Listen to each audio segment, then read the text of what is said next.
Nangayo og dispinsa sa katawhan sa Barangay Buayan ang usa ka tigdumala sa kani aquaculture sa Asinan Buayan gumikan sa baho nga nakaperwisyo sa mga residente. Mangayo lang gyud mig pasensya. Sorry, dili man na gituyo, dili po nakagustuhan tungod sa panahon sa weather.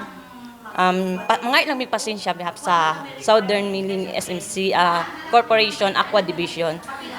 Wala gyud namo nagituyo tungod lang na sa panahon sa SOS sa water. Human ang pipila ka adlaw nga problema sa katawhan sa baho nga hangin, karong adlaw gikumpirma mismo sa taga-Asinan nga maayo ng hangin nga ilang nalanghap. Tungka nag-adto mi dito mga Lunes, wala naman siya. Wala na gabi, wala na. Wala na. Ato nagkuan magpila ka adlaw tapos pila pud ka nawala naman pud sabi na mo wala lang na kuan ba.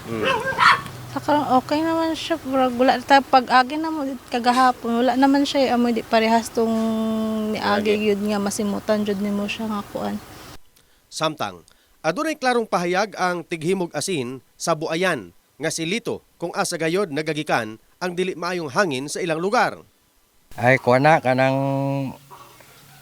kanang pispan nga namalhan human harvest. Sabi na mainitan na siya tapos maulanan mo ng baho.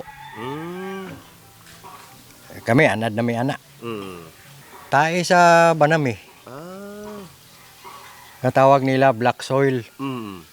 Kay human nilag harvest ana pag dire nila pamalhon pag mala kuhaon nila tong itom ilabay kay di sila kabutang bagong similya kung dili to kuhaon kay magkontaminado ang tubig.